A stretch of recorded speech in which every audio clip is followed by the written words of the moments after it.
Kebelakangan ini, jumlah kes harian COVID-19 di Malaysia didapati semakin berkurangan. Malahan ianya adalah dalam lingkungan satu angka sejak 5 hari yang lalu. Pencapaian ini adalah positif, namun kemungkinan terdapat juga segelintir masyarakat yang khawatir dan bimbang mengenai kes COVID-19 yang masih wujud di dalam komuniti dan belum dapat dikesan, terutamanya di kalangan mereka yang tidak mempunyai gejala.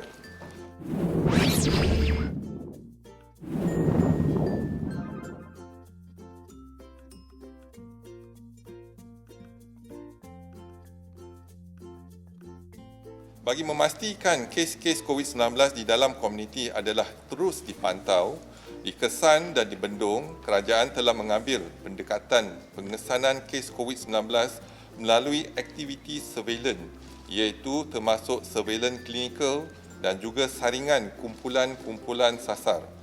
Pendekatan tertumpu ini turut dapat mengambil kira penjimatan kos dan didapati telah turut dilaksanakan di beberapa negara yang lain yang sedang berjaya memerangi pandemik COVID-19 tanpa ujian COVID-19 secara besar-besaran. Dengan pendekatan tertumpu ini, sumber yang digunakan bagi menjalankan ujian dan aktiviti saringan ini dapat dipertingkatkan dengan cermat, termasuk juga bagi mengelakkan pembaziran. Ini memandangkan usaha memerangi COVID-19 ini masih berpanjangan. Tindakan kerajaan dalam memerangi wabak COVID-19 di Malaysia adalah tertumpu kepada kaedah berikut.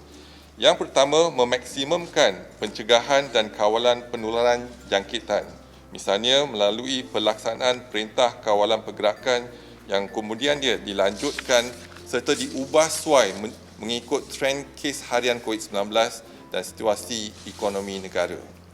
Yang kedua ialah pengesanan awal kes COVID-19 secara aktif, iaitu active case detection, dijalankan dan respon awal terhadap kluster COVID-19 di mana setiap kluster dipantau dengan teliti. Maklumat kluster aktif dikemas kini dan diumumkan setiap hari untuk memastikan orang ramai terus mengetahui situasi sebenar COVID-19. Dan yang ketiga, saringan kumpulan sasar, terutamanya 9 kumpulan yang berisiko tinggi yang telah dikenal pasti di dalam negara. Ini merupakan pendekatan tertumpu, targeted approach yang setakat ini telah membantu mengesan banyak kes dalam komuniti. Aktiviti surveillance bertindak sebagai sistem pengesanan awal dan sistem amaran awal bagi penularan COVID-19 di Malaysia. Sistem ini membolehkan kerajaan mengambil tindakan pembendungan penularan diambil segera.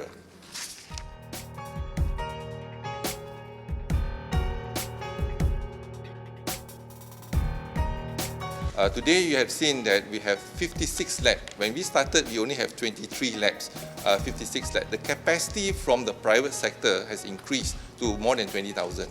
Today, our capacity, total capacity, 37,000. And again, a very good question is that how many cases are we doing now? Today, the maximum we can look into it from the public sector is almost about 8,000. But there are still some private labs have not given the data to us how many cases they have done, especially the negative cases. Positive they will report, but the negative, so we need to look into a system that the system can flow the data so that it's not been done manually. So I think we are trying to, in terms of address that issue, hopefully by doing so then we can pick up. The activity is important. Lab, they do the testing, but the sample comes from the activity. So we have to increase the activity in the community so that to do the swab and collect the sample, and the sample goes to the lab. So I think this is where we need to do the coordination, and more importantly to identify the community that we want to do the testing. For example, during the detention, in the detention center, suddenly there's a surge of cases, so we swab everyone. Whether you are citizen or non-citizen, we swap everyone there. So I think these activities is less now because cases are less. But now we need to do the surveillance activity, which means the asymptomatic group. In a community, if we suspect there's a community asymptomatic patient in the community, then we'll do the screening.